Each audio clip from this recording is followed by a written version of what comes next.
¿Qué se dice de las, cómo es que se le llama allá a las provincias, son departamentos, aquí son los departamentos?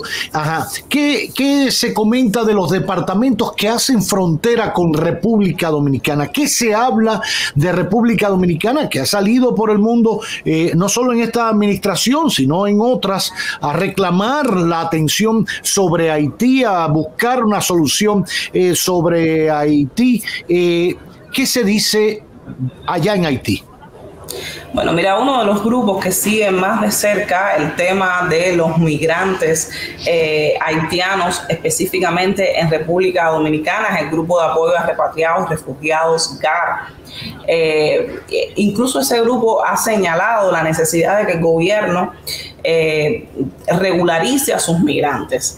Ese grupo lo que sí aboga, porque, es decir, cada país, por supuesto, es independiente, es soberano y tiene la potestad de asumir a quién entra o no a sus fronteras. Ese grupo más bien lo que está abogando porque esas deportaciones, esas repatriaciones respeten los derechos humanos, respeten los convenios establecidos entre ambas naciones, no de ahora, sino de mucho tiempo atrás. Y también recuerdan que, por ejemplo, para estos departamentos que hacen frontera con República Dominicana, realmente, por ejemplo, el comercio binacional es una fuente importante para los dos pueblos, de alguna manera. Y entonces es más sobre, abogan más sobre el respeto hacia esas personas. También denuncian, por ejemplo, que algunos de los deportados incluso estaban regularizados, tenían residencia en República Dominicana y aún así fueron expulsados. El gobierno por el momento no se ha pronunciado, se pronunció a inicios de este año, pero sobre todo, por ejemplo, con el reciente asesinato o la trifulca que sucedió recientemente en la frontera, aún el gobierno no se ha pronunciado. Henry ha tenido una postura moderada con respecto a ese tema, no ha querido, me imagino que no ha querido alborotar el avispero, claro, en este sentido. Sí hubo un momento que, por ejemplo, el Ministerio de la Condición Femenina, cuando se dio el escándalo de las mujeres que estaban deportando, que estaban entrando a los hospitales y regresándolas al país, sí se pronunció, señaló igual la necesidad de respetar los derechos humanos, de respetar los protocolos que habían impactado entre las dos naciones, pero a nivel gubernamental realmente hay un silencio en ese caso. El que más está llevando el caso era el ex canciller y el ex primer ministro Claude Joseph, que sí se ha pronunciado en los últimos días acerca de estas cuestiones. Una última pregunta, al menos por mi parte. ¿En qué punto está el tema de Jovenel Moïse? O sea, ¿en qué punto está la investigación de este magnicidio al ex presidente haitiano? Se acaba de cumplir un año de su asesinato, de su magnicidio, y nadie dice nada. Creo que había alguien preso o detenido, no sé por qué país, por allá, por Europa, por no sé qué lado, y lo acaban de soltar, y cada día sueltan más, y los colombianos, y nadie, y ahorita ¿quién está preso? ¿Quién responde por ese asesinato? Te estabas refiriendo, Roberto, a Samir Handel. Samir Handel estuvo detenido desde noviembre en Estambul, Turquía, gracias a una orden de aprehensión internacional que dictó también la Interpol. Pero hace unos meses el gobierno turco decidió que no era suficiente las pruebas que le había presentado el gobierno de Haití para su extradición al país. Los países realmente no tienen convenio de extradición, por lo tanto era más complicado por eso. Por otra parte, en Estados Unidos hay al menos dos personas detenidas. Uno es Rodolphe Hart, un empresario que también estaba supuestamente implicado en el magnicidio. El otro es el ex senador Joan Joel Joseph, que también estuvo implicado. Ese se escapó a Jamaica y de Jamaica fue deportado primero, pero bueno, regresó luego a Estados Unidos. En Haití se mantienen al menos 40 personas detenidas en la Penitenciaría Nacional, entre ellos los colombianos. También el supuesta cabecilla, que a esta altura nadie cree realmente que sea, bueno, creo que nadie lo creyó nunca, que fue el cabecilla, que es el médico Emmanuel Sanon. Pero esas personas ni siquiera están imputadas, ni siquiera se le han... ¿Y qué va a pasar con ellos? Porque si hay esta falta de institucionalidad por todos los lados, al final van a estar presos eternamente porque nada funciona. Mira, lo que sucede desgraciadamente en el país, de hecho, es una de las cosas que se critica constantemente, es el problema de la detención preventiva prolongada. Hoy mismo más del 90% de los detenidos de Haití no han visto un juez, algunos ni siquiera han visto abogados.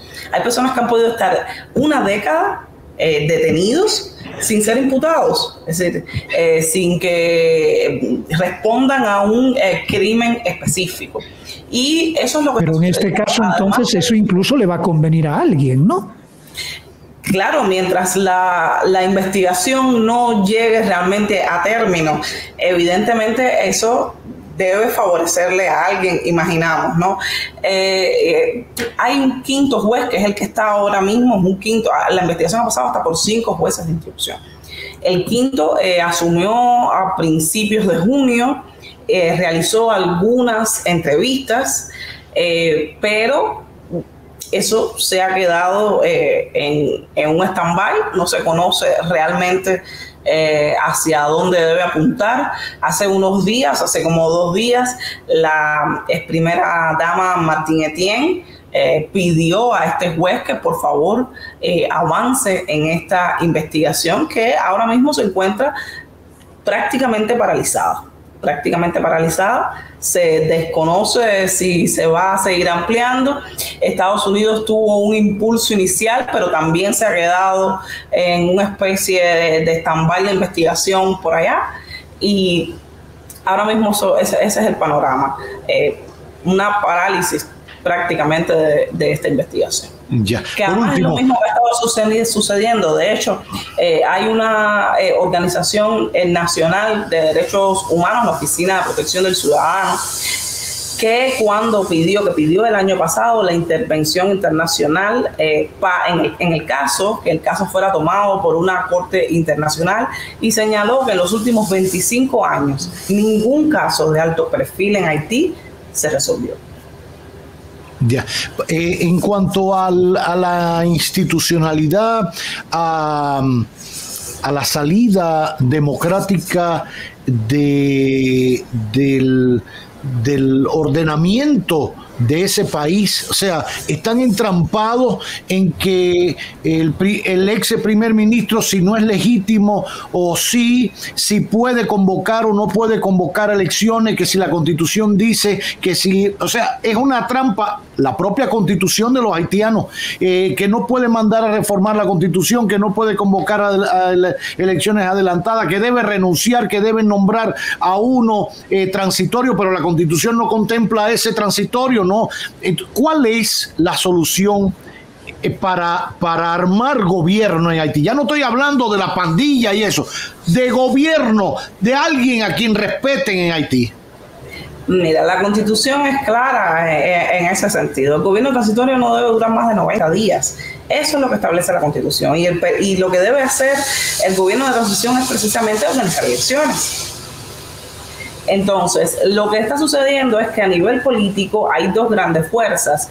Está la fuerza que está acompañando al primer ministro, que ya este fin de semana de hecho tuvo algunos desaciertos porque algunas de las figuras salieron del acuerdo, y está la fuerza de la sociedad civil y de organizaciones no gubernamentales representadas por el Acuerdo Montana.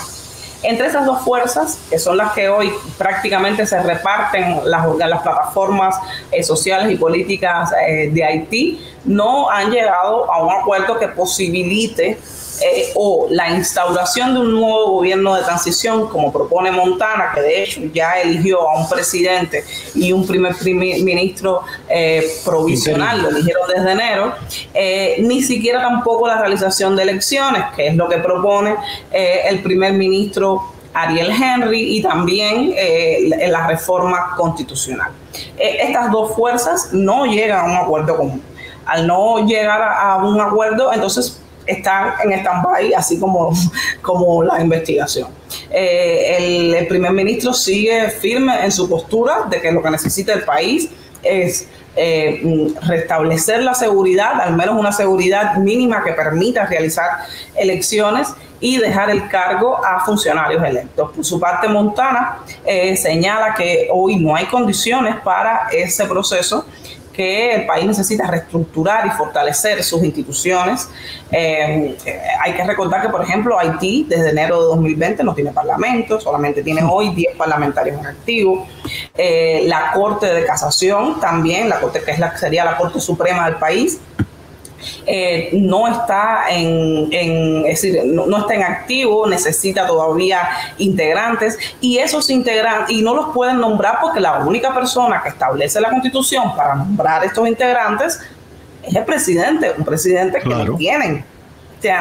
Entonces, lo que está apostando el Montana es por, primero, fortalecer, aunque sin decir la manera en que lo sería, fortalecer a las instituciones para luego realizar elecciones. Muchos expertos señalan que su proyecto es muchísimo más democrático. Además, ellos llevaron elecciones y han realizado todo un proceso para sumar a determinadas fuerzas políticas. Pero del otro lado también tiene fuerza. La balanza está en el medio, y entonces hay algunos que están como en el centro, que no van ni un lado ni hacia el otro, pero ese es lo que está sucediendo hoy en Haití. Sin elecciones no puedes tener un gobierno realmente al menos legítimo que pueda hacer todas estas cosas. Y el país está las condiciones son complicadas para un proceso electoral hoy. Además, muchos señalan, por ejemplo, que las pandillas, es decir, esto de las pandillas no es casual. Hay algunos que están señalando que detrás están fuerzas políticas que quieren tener el control. Hoy mismo, por ejemplo, hace un año atrás, de hecho, en los organizaciones de derechos humanos denunciaron que más del 35% del electorado haitiano estaba bajo el control de estas pandillas. Es decir, que quien controle las pandillas al final controla el electorado, de alguna manera. En eso, por supuesto, también denuncian que el PHTK, el mismo que llevó a Martelly al poder, que luego llevó a Moïse al poder, está detrás de estos grupos armados. Al final, eso es difícil comprobar. Ya.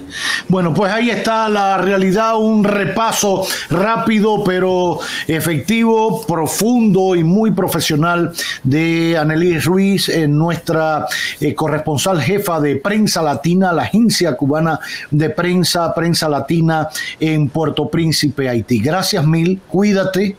Cuídate mucho, tú y tu familia que están allá en Puerto Príncipe dando un servicio espectacular, necesario y útil para todos los que buscamos una información fidedigna, y la encontramos en la agencia Prensa Latina y en ti particularmente desde Puerto Príncipe. Gracias, Annelise Ruiz, acompañándonos en este magazine que no tiene nombre.